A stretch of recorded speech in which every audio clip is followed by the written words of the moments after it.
Hello, my name is Melissa Babcock, and I will be discussing the Facebook dilemma today. The beginning.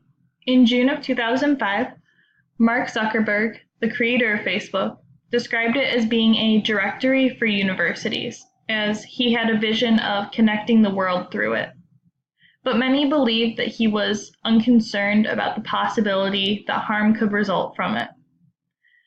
The mission of Facebook was to give people the power to share, but they were slow to understand the ways Facebook could be used for bad. They were focused on growth and have recently developed Newsfeed and an algorithm that they used to keep people scrolling. They had high levels of engagement and people were feeling heard. They even set up some rules to allow free speech, to a point, of course, so that people could speak their mind and say what they wanted. The people monitoring this were a bunch of 20-something-year-olds, and they were the ones deciding whether or not it was appropriate, and this could be seen as causing some issues. Privacy and concerns. Facebook began to develop new ways to collect personal data for investors. They were also ad targeting by surveying what you searched to know what types of ads to put up to interest you. They were even storing where they thought you had recently been, location-wise. Facebook had been sharing info with third-party developers that ran campaigns to build games and apps. This was seen as a deceptive conduct, as this info sharing with third-party members was not made clear to its users. And these third-party members can get access to anyone's information, and it wasn't being monitored by Facebook.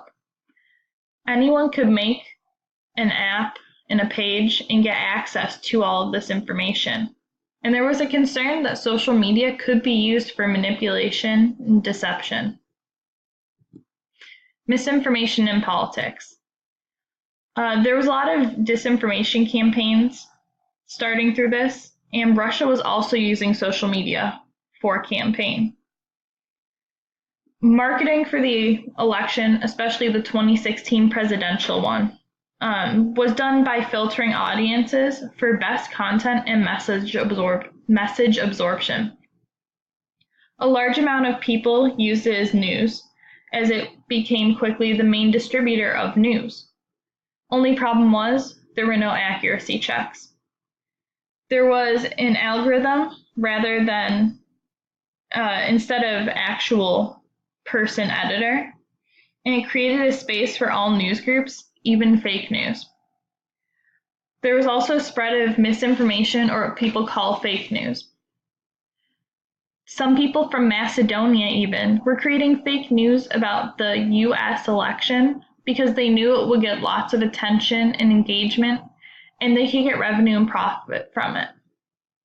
There were also hyper-partisan Facebook pages, which were very opinionated and popular sources with radical false information that would gain attention to support their opinion.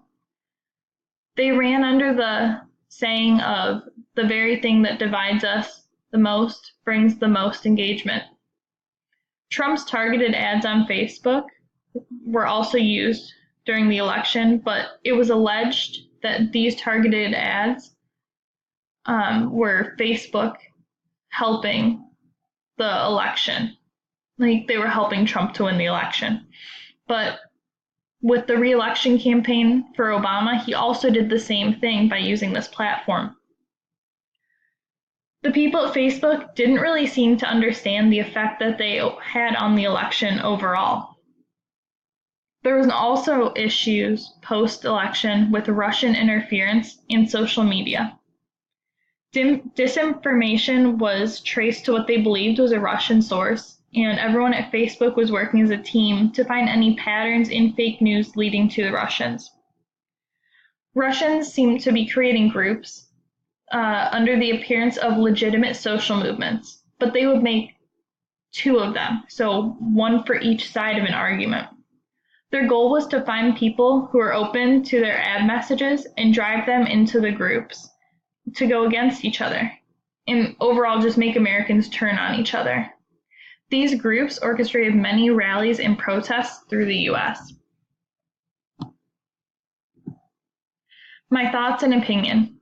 Overall, my view of Facebook has not changed very much.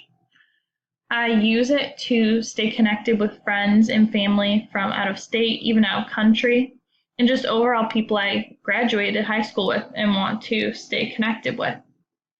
It is definitely concerning, though, to know that all of the issues that have come about due to privacy and personal info not being secured are still there. They're not completely fixed. It is also scary to think about people from other countries, like Russia, starting protests and rallies here in the US to drive people apart and cause conflict. When it comes to fake news and misinformation, a lot of this has existed for a while, and it is ultimately up to the individual to decide whether or not to trust the source. Facebook should try to be more aware of its content in the future and try to ensure the safety and privacy of everyone's info.